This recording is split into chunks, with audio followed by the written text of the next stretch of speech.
Michael Jordan found a letter from his mother after her death. What it said changed him forever.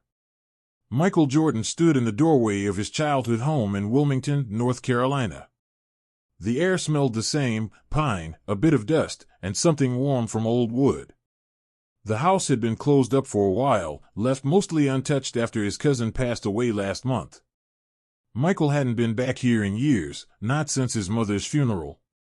He wasn't sure why he came now. Maybe because he'd run out of excuses. Maybe because the silence of his Chicago mansion was starting to echo too loudly. Or maybe because something about the past doesn't let go until you face it. The floor creaked as he stepped inside. Same old carpet. Same spot on the wall where a young version of himself had marked his height with a pencil. He drifted room to room until he reached her bedroom. Everything was still there, neatly arranged, untouched. He sat down on the edge of the bed, rubbed his hands together, and looked at the nightstand. There it was. Her Bible. He picked it up gently, flipping through it like he had so many times as a boy when he was bored at church.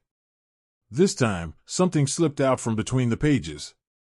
A yellowed envelope, folded and slightly brittle. His name was written on the front. He stared at it for a long time. He didn't open it. Back in Chicago, the envelope sat on his desk, unopened. It had been 3 days. He couldn't explain the hesitation. He'd faced Olympic finals, NBA championships, and media storms.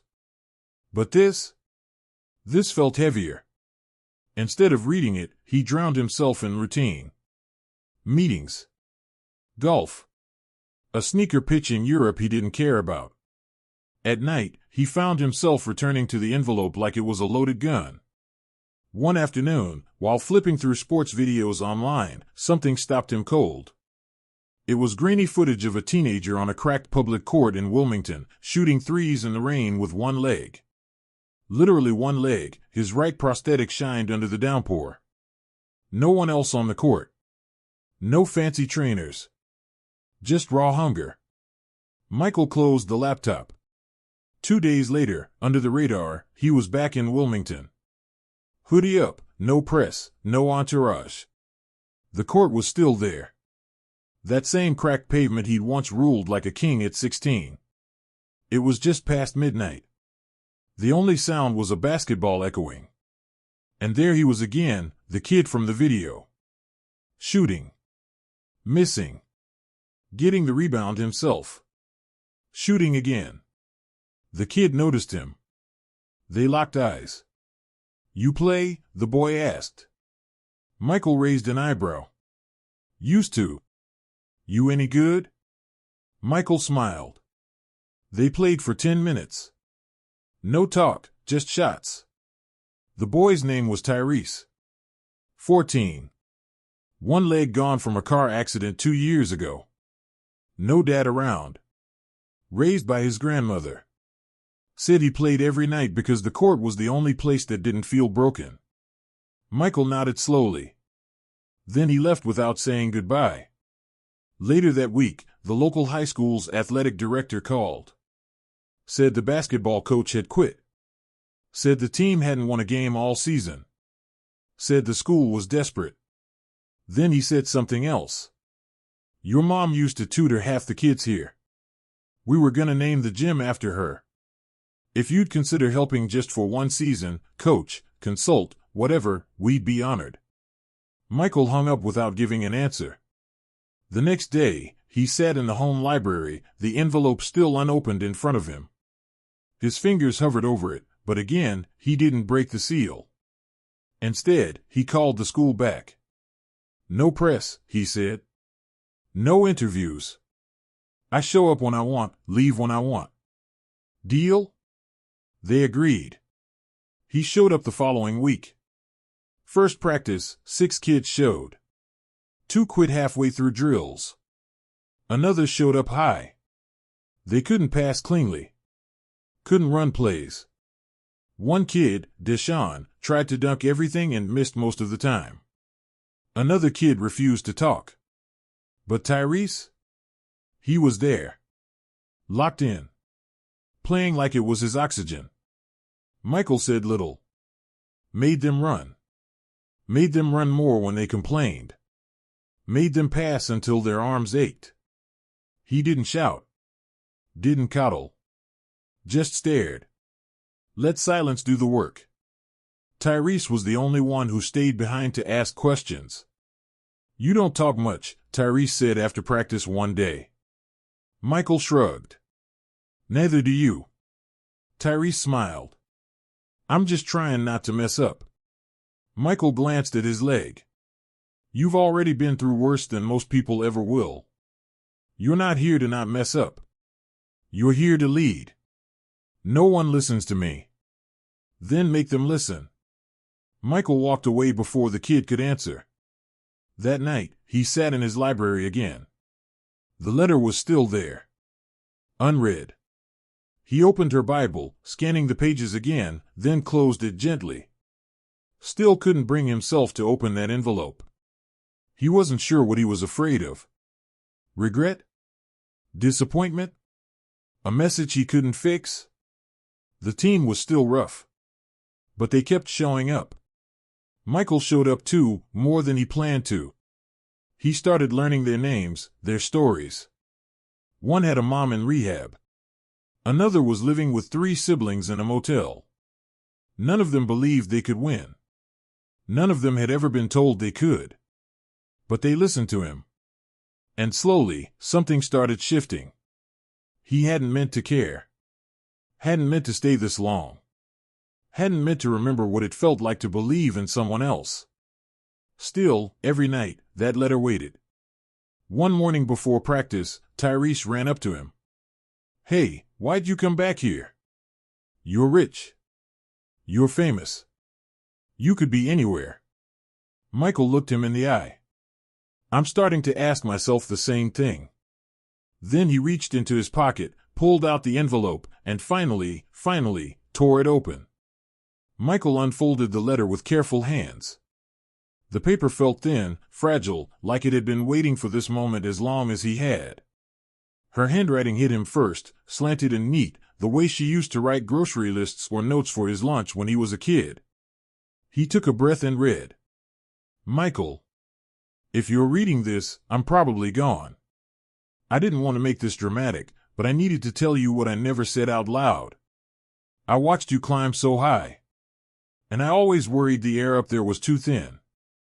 I know you gave everything to the game, but I hope you didn't lose yourself in the noise. He paused, blinking hard. The words blurred. But he kept reading. You were born with more fire than most. And that fire scared people. It even scared me sometimes. But I knew, if you could ever point that fire towards someone else's flame instead of just your own, you'd light up the world. His hand trembled as he reached the bottom. You were always chasing greatness, just remember, I saw it in you before the world did. Now show someone else that it's in them, too. He folded the letter and sat back in silence. No applause. No crowd. Just him and the ghost of a woman who never needed a spotlight to be heard. At practice that afternoon, something in him changed. He didn't yell. Didn't push. Instead, he talked. About rhythm. About sacrifice. About playing with your heart when your body's got nothing left.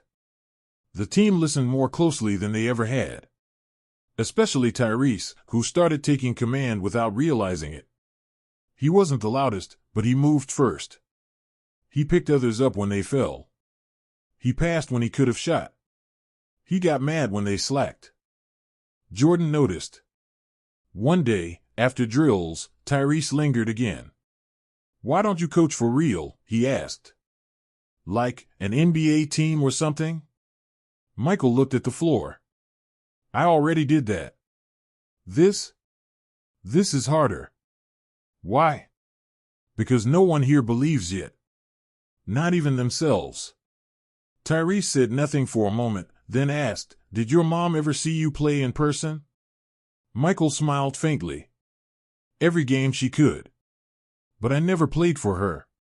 Not until now. The team started winning. Not by much.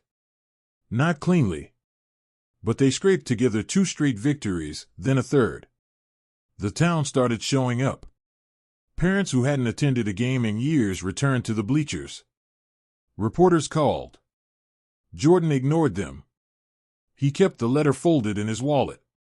One night after a tight win, he sat with the team in the locker room, letting them talk, letting them own the joy. Deshaun, the hothead who always tried to dunk, had made the game-saving block. He was laughing now, teammates tapping him on the back. Jordan stood. "We're not done," he said. "We're not champions yet. But you're starting to look like a team." They nodded. No cheers. Just eyes locked in. Then it happened. The school board called. One of the players had been caught on video stealing from a gas station. They were considering suspensions. Worse, the press had finally found out Jordan was coaching. Stories were already spinning online. Debates. Headlines. Everyone wanted a comment. He didn't give them one. The player was Deshaun. Jordan sat across from him the next morning in the coach's office. "You did it?" Jordan asked. Deshaun didn't look up. "Yeah." "Why?" Deshaun shrugged. "My mom works nights. We don't have money. I was just hungry." Jordan leaned back. "You think you're the only one fighting through something? You just lit a match on everything we've been building." "I messed up." "You did." Deshaun looked up. "Kick me off." "I get it." Jordan stared at him a long time. "You think that's what your teammates want?" "They're probably mad." "They're not mad. They're hurt. Because they counted on you. And you just told them they shouldn't." Deshaun wiped his eyes quickly. "What should I do?" "You go out there. You tell the truth. You take the heat. And then you show up tomorrow and earn every second back." The school board wanted a harsher penalty. Jordan met with them, his voice quiet but firm. He vouched for Deshaun, said the boy had more heart than anyone he'd ever coached. Said they could punish a mistake or they could save a life. Deshaun stayed on the team. At the next game, he scored only 2 points, but took 6 charges, grabbed 11 rebounds, and gave up a shot so Tyrese could hit the buzzer beater. They won again. That night, Jordan walked the quiet halls of the school alone. He paused at a photo hanging in the trophy case, his mom, decades younger, handing a scholarship check to a student. She wasn't a coach. But she had changed more lives than most coaches ever would. He sat in the bleachers after everyone left. Tyrese found him there. "You okay?" the boy asked. Jordan nodded. "Just thinking." Tyrese sat beside him. "About your mom?" Michael gave a small smile. "Yeah. You remind me of her sometimes." Tyrese laughed. "I'm not that nice." "No. But you never quit. That's what she was made of." They sat in silence for a while. Then Tyrese said, "You think we could actually win state?" Jordan looked at him. "If you believe it before anyone else does." Tyrese nodded. "Then I do." Michael stood, patting the boy's shoulder. "Then I do, too." The season was down to its final stretch. The gym started filling every game. People started whispering about miracles. And somewhere in the background, a mother's final words echoed louder than any cheer. The night of the state championship arrived with a storm in the sky and nerves in the locker room. The players sat quietly, uniforms crisp, sneakers laced tight, faces tense. They weren't the same group of kids Michael had first met weeks ago. They were leaner, sharper, hungrier. But nerves were nerves, and tonight was the biggest game of their lives. Michael stood in front of them, holding the folded letter in his hand. He didn't plan to speak, but they were looking at him like sons look at a father, and silence wasn't enough. "I'm not going to give you a speech," he said. "You already know how far you've come. You've earned this. Tonight isn't about proving anything to the crowd. It's about proving something to yourselves." He paused, then opened the letter.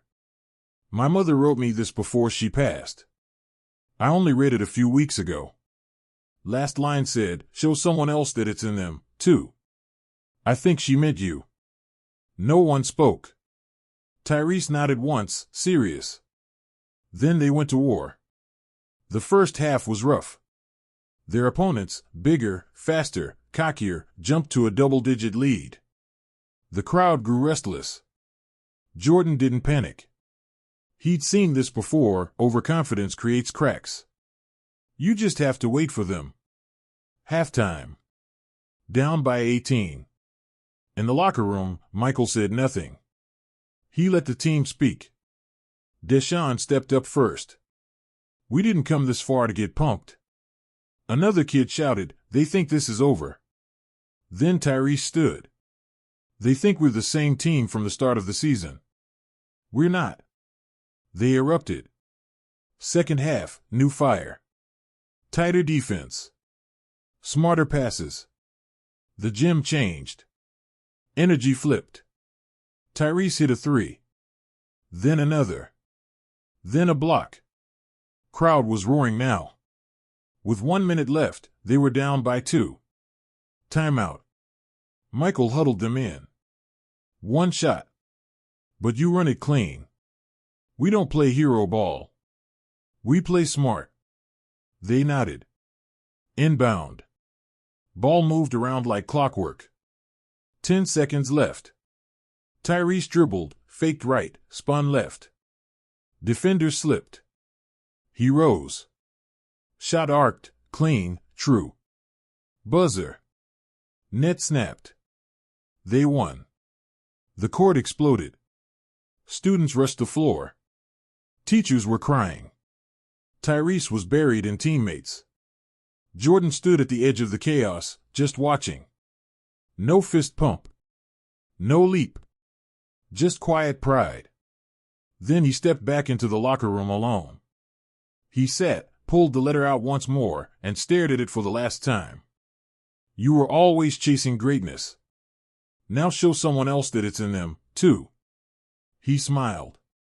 A week later, news broke that Michael Jordan had been coaching the team. Media went wild. Interviews, headlines, morning shows, all wanted the full story. He gave none of them a soundbite. The school held a ceremony in the gym. They unveiled a new plaque at the entrance. Dolores Jordan Court, for those who give their fire to others.